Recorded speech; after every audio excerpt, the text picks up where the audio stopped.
Doctor రాఘవరావు గారిని కూడా వేదిక మీదకి రావాల్సిందిగా ఆహ్వానిస్తూ ఉన్నాం. అదేవిధంగా నీ సాధారణంగా వేదిక మీదకి రావాల్సిందిగా ఆహ్వానిస్తూ ఉన్నాం.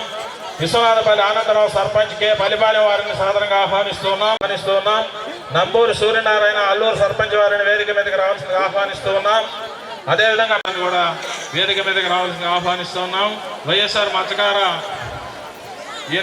పొక్కెం గారి యానాది గారిని కూడా వేదిక మీదకి రావాల్సిందిగా ఆహ్వానిస్తూ ఉన్నాం. అదేవిధంగా మండలంలో ఉన్నటువంటి అన్ని గ్రామాల సర్పంచులు, ఎంపీటీసీలు, వైస్ ఎంపీపీలు, ఎంపీపీలు, జడ్పీటీసీలు అందరూ సీనియర్ నాయకులు అందరూ కూడా వేదిక మీదకి రావాల్సిందిగా మండలం మొత్తం మీద అదేవిధంగా ఆ సక్రమంగా కట్టేటువంటి గ్రూపులు ఎవరైతే ఉన్నారో బ్యాంకు రుణాలు చెల్లించిన వాళ్ళకి సున్నా వడ్డీ అనేది మన ప్రీతం ముఖ్యమంత్రి గారు వచ్చిన దగ్గర నుంచి కూడా సున్నా వడ్డీ అనేది కూడా ఇవ్వడం జరుగుతుంది. తర్వాత వచ్చేసి అదేవిధంగా పలకరిస్తూ మా అందరి మంచి అన్ని సుఖాలన్నీ అడుగుతూ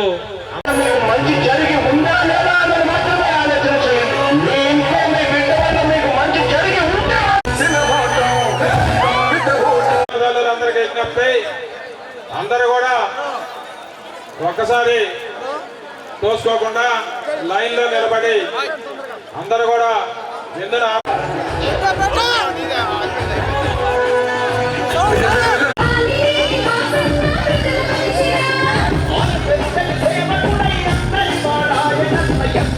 గతంలో పట్టాలు ఇవ్వడం జరిగింది మన మండలంలో అన్ని గ్రామాల్లో. ఇప్పుడు కొత్తగా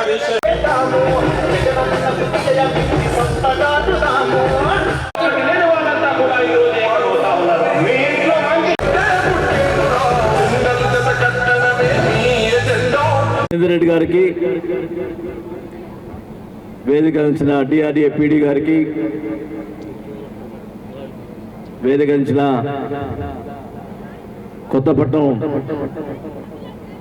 నాయకులకు, పెద్దలకు, ఇక్కడికి వచ్చినటువంటి డ్వాక్రా సోదరిమణులకు అందరూ కూడా అందరూ కూడా ముందుగా నమస్కారాలు తెలియజేసుకుంటా ఉన్నా. చాలా సంతోషం. మరి ఈరోజు ఇక్కడ కొత్తపట్నంలో మండలం సంబంధించినటువంటి డ్వాక్రా మహిళలు అందరూ కూడా చాలా మంది ఇక్కడికి రావటం చాలా సంతోషంగా ఉందని కూడా తెలియజేసుకుంటా ఉన్నా. గత సంవత్సరం ఆసరా కార్యక్రమంలో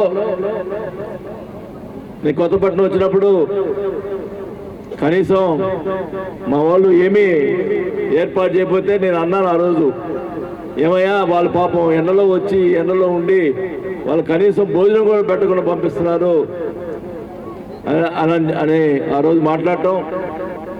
ఆ రోజు చెప్పాను, నెక్స్ట్ ఇయర్ తప్పకుండా మంచి భోజనం పెట్టి చీర కూడా ఇచ్చి పంపిద్దామని చెప్పడం జరిగింది.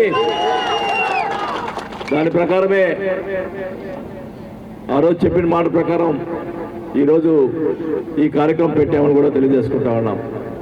మరి ఒకటే చెప్తా ఉన్నా, మన జగన్మోహన్ రెడ్డి గారు ఈ రాష్ట్రంలో మహిళల కోసం ఎన్నో కార్యక్రమాలు చేసినటువంటి వ్యక్తి జగన్మోహన్ రెడ్డి గారు.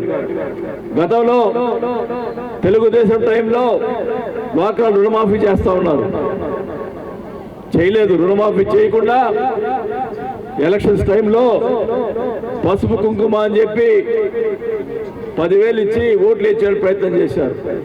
కానీ జగన్మోహన్ రెడ్డి గారు మాట ఇచ్చిన ప్రకారం మొదటి సంవత్సరం నుంచే డ్వాక్రా రుణాలు మాఫీ చేస్తూ 4 విడతలుగా మొత్తం డ్వాక్రా రుణాలు మాఫీ చేసే పరిస్థితులు నేను కూడా తెలియజేసుకుంటా ఉన్నాం. మన కొత్తపట్నం మండలంలో దాదాపు 1200 గ్రూపులకి 1211 గ్రూపులకి ఈరోజు రుణమాఫీ అని, ఇంకా మొత్తంగా 1479 గ్రూపులు ఉన్నాయి. మిగతా వాళ్ళకి రాలే. ఆ రోజు నేను తిరుగుతున్నప్పుడు చెప్పాను, అమ్మా మీరు చంద్రబాబు నాయుడు కాదు జగన్మోహన్ గారు చెప్పారు రుణాలు మాఫీ చేస్తారని, మీరు డబ్బులు కట్టుకోవద్దమ్మా, మీరు రుణాలు తీసుకోండి డబ్బులు కట్టుకోవద్దని చెప్పి కానీ కొంతమంది నమ్మలా. ఎందుకంటే పాపం చంద్రబాబు చేయలేదు కాబట్టి ఈయన కూడా చేయడం అనుకున్నారు. కానీ జగన్ గారు చేసి చూపించారని కూడా తెలియజేసుకుంటా ఉన్నాం. ఈరోజు ఇందాక మన పీటీ గారు చెప్పారు ఇంకా కొంతమందికి పడలేదని. అవి రోజు విడతలుగా పడుతున్నాయి. దానికి కారణం ఏంటంటే ఈ నెలలోనే చేయూత అదొక 6-7 కోట్లు, ఆసరా 6,000 కోట్లు ఒకేసారి ఇవ్వటం అనేది ప్రాబ్లం అయింది కాబట్టి విడతలుగా ఇస్తున్నారు. ఖచ్చితంగా కూడా ప్రతి ఒక్కరు కూడా రుణమాఫీ అయిపోతుంది. ఇంకా 4-5 రోజులు అంతా కూడా పూర్తి అవుతుందని కూడా ఈ సభాముఖంగా తెలియజేసుకుంటా ఉన్నాం. ఎక్కడ కూడా ఎవరికి కూడా ఇబ్బంది లేకుండా చేసే కార్యక్రమం చేపట్టడం జరిగిందని కూడా తెలియజేసుకుంటా ఉన్నాం. మరి ఈరోజు మా అక్క చెల్లెమ్మలందరూ కూడా జగన్మోహన్ రెడ్డి గారు ప్రతి కార్యక్రమం ఇళ్ళ పట్టాలు కానీ ఏమి చేసినా కూడా చేయూత అన్నిటి కూడా మహిళలకే ఇటు జరుగుతూ ఉంది. ఇది మహిళా ప్రభుత్వాన్ని కూడా ఈ సభాముఖంగానే గర్వంగా చెప్పగలుగుతున్నాను, సభాముఖంగా తెలియజేసుకుంటా ఉన్నాం. మహిళల కోసం ఏం చేసేదానికైనా సిద్ధంగా ఉంది ఈ ప్రభుత్వం అని కూడా తెలియజేసుకుంటా ఉన్నాం. నేను పాపం చాలా పొద్దున్నే వచ్చారు, మీరు 10 దాకా వచ్చినట్టున్నారు. మరి నాకైతే నేను చెప్పాను, నేను కనిగిరి ప్రోగ్రాం ఉండింది, కనిగిరి పోయి వచ్చేటట్టు కొద్దిగా ఆలస్యం అవుతుందని చెప్పాను మా వాళ్ళకి.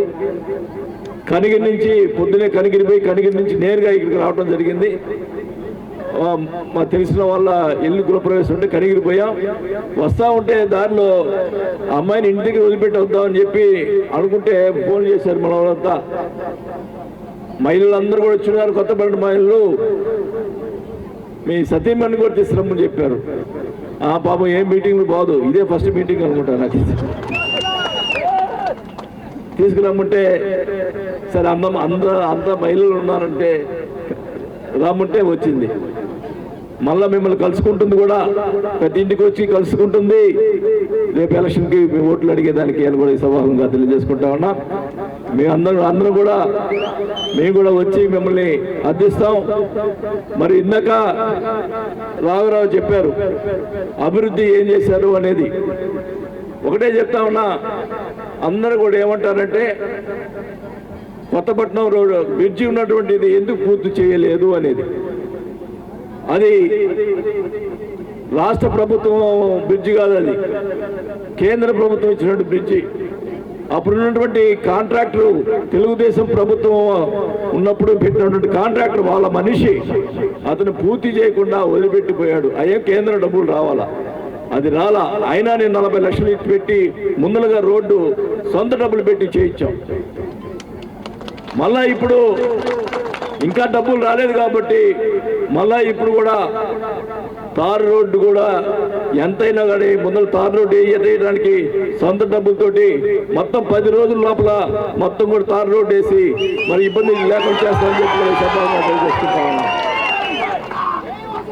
కేంద్ర ప్రభుత్వం డబ్బులు ఇవ్వకపోతే నా మీద మాట్లాడతాడు. ఆయన తెలుసు, ఆ జనార్దన్ తెలుసు, విషయం తెలుసు. ఇప్పుడు మనకి కొత్తగా కొత్త రోడ్డు పెట్టాం, 2,70,00,000 మన పల్లెపాలెం నుంచి మార్కెట్ యార్డ్ దాకా చూశారు. కొత్తపట్నంలో వైడింగ్ చేశాం. కొంతమంది బాధపడతారు, ఎందుకంటే అక్కడ షాపులు ఉన్న వాళ్ళు కొంతమంది బాధపడినా కానీ డెవలప్మెంట్ అది కావాలి.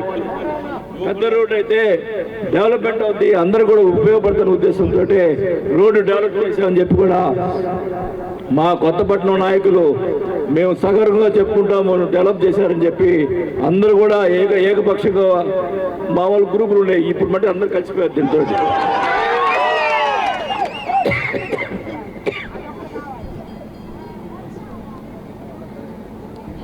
ఆ రోడ్డు పుణ్యమని అందరు కలిసిపోయారు. ఇప్పుడు ఆ రోడ్డు వెడల్పు చేసాం. పెద్ద కొత్తపట్నం రోడ్డు అంతా కూడా పెద్దదవుతుంది. వెడల్పు చేసి వల్ల మంచి ఒక లుక్ వస్తుంది, కొత్తపట్నం టౌన్ ఒక లుక్ వస్తుంది, మంచి. మరి టూరిజం కూడా ఒకటే చెప్తున్నా, నెక్స్ట్ అభివృద్ధి చేసేది కొత్తపట్నంలో టూరిజం డెవలప్ చేసి ఒక టూరిజం చీరాల్లో ఎలా చేశారో అలాగా కొత్తపట్నంలో కూడా టూరిజం డెవలప్ చేస్తామని చెప్పి కూడా ఈ సభగా తెలియజేసుకుంటా ఉన్నా. మరి మీరందరూ కూడా ఇప్పటికే కాలతీతమైంది. మరి అన్ని గ్రామాలకు వచ్చి మిమ్మల్ని అందరూ కూడా తొందరగా కలుసుకుంటామని కూడా తెలియజేసుకుంటా ఉన్నా.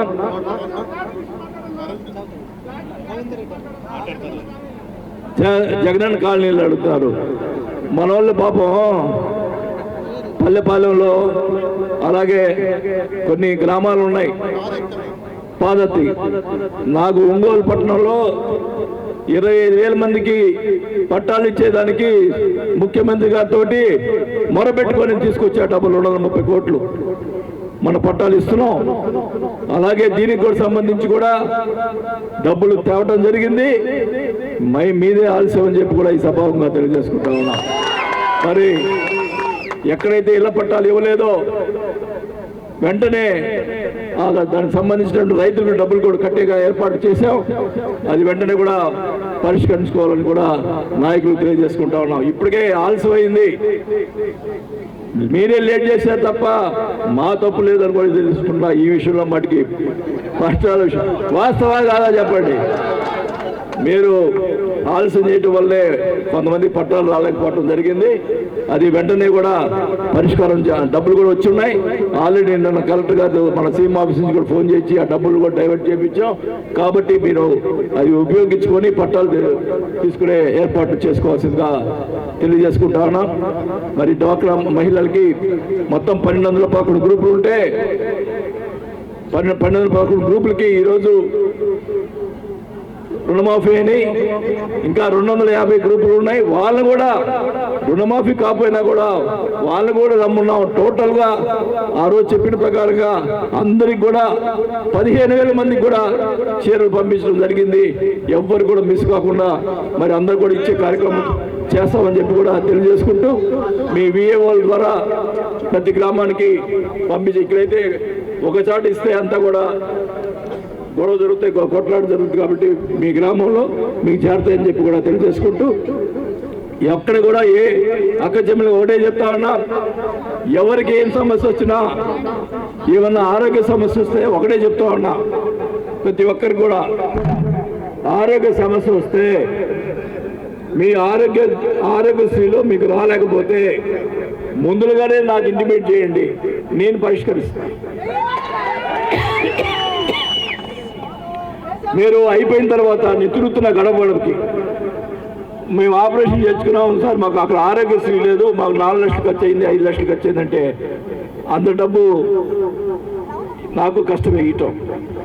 అదే మీరు ఆపరేషన్ చేయక ముందుగానే చెప్తే నేను సీఎం రిలీఫ్ ఫండ్లో నేను కొంత ఏదో రకంగా చేసి మీకు ఆరోగ్యానికి ఆ మంచి హాస్పిటల్లో ఆపరేషన్ చేయించే కార్యక్రమం నేను చేపిస్తాను. మీరు అయిపోయిన తర్వాత వచ్చి మాకు ఇంత డబ్బులు ఖర్చు అయిందంటే చేయటం కష్టం. ముందుగానే మనకు ఒంగోలునే ఉంటాం. నేను లేకపోయినా మా పిఏగా చెప్పినా కూడా మీకు అక్కడ హాస్పిటల్లో ఏ హాస్పిటల్ కావాలంటే ఆరోగ్యశ్రీకి సంబంధించినటువంటి హైదరాబాద్లో కానీ విజయవాడలో కానీ ఎక్కడైనా హాస్పిటల్లో ఫ్రీగా చేపించే కార్యక్రమం నేను చేపట్టాలని చెప్పి కూడా తెలియజేసుకుంటా ఉన్నాం. ఆరోగ్యశ్రీలో రాలేని వాళ్ళందరూ కూడా అంతే. తర్వాత మాకు ఇంత ఖర్చు అయిన తర్వాత మాకు ఇబ్బంది పడుతున్నాం అని చెప్తే మాకు కూడా ఇబ్బంది. ముందుగానే చెప్తే ఖచ్చితంగా ఎవరికి ఇబ్బంది లేకుండా అన్ని రకాలుగా ఆరోగ్య విషయంలో జాగ్రత్త పడతామని చెప్పి కూడా తెలియజేసుకుంటా ఉన్నాం. మరి చాలా మంది రైతులు కరెంటు విషయం 9 గంటలకి 10 గంటలకి నుంచి ఇస్తున్నారు. గతంలో 4 గంటల నుంచి ఇచ్చేవాళ్ళు, ఇప్పుడు 9 గంటలు 10 గంటలు ఇవ్వడం వల్ల కొద్దిగా ఇబ్బంది అవుతుందని చెప్పారు. నేను ఈ రోజే ఎస్సీ పిలిపించి మళ్ళీ పాత ప్రకారమే మళ్ళీ 4 గంటలకు వచ్చే ఏర్పాటు చేసేదానికి నేను గట్టిగా ప్రయత్నం చేస్తానని చెప్పి కూడా తెలియజేసుకుంటా ఉన్నా. ఏ సమస్య అయినా పరిష్కారం చేసేదానికి మేము సిద్ధంగా ఉంటామని చెప్పి కూడా తెలియజేసుకుంటూ ప్రతి ఒక్క చెల్లెమ్మలకి ఇదే చెప్తా ఉన్నాం. ఎక్కడ ఏ ప్రాబ్లం వచ్చినా మీ వాసన ఉన్నాడని చెప్పి గుర్తుపెట్టుకోండి.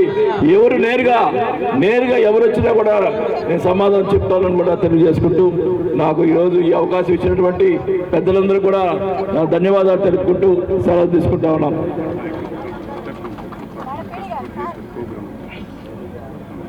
కొత్తపల్లి నాయకులు కష్టపడి కృతజ్ఞతలు చెప్తే కార్యకర్తల నుంచి చెప్తే ఏమైనా ఎంపిక చేయడం జరిగింది. మీ అందరికి కూడా అందుబాటులో ఉంటాడు. ఏ సమస్య వచ్చినా ఆయన దగ్గరికి మరి ఎంపీపీ ఉన్న తర్వాత మరి ఈయన కూడా అందుబాటులో ఉంటాడు. కాబట్టి ఏ సమస్య వచ్చినా ఈయన దగ్గర తెలియజేస్తే తప్పకుండా నాకు తీసుకొస్తాడు. ఇక్కడ చేయగలిగిన పరిష్కారం చేస్తారు. అవసరమైతే నా దగ్గర తీసుకొస్తారు కూడా తెలియజేసుకుంటా ఉన్నాను. Thank you.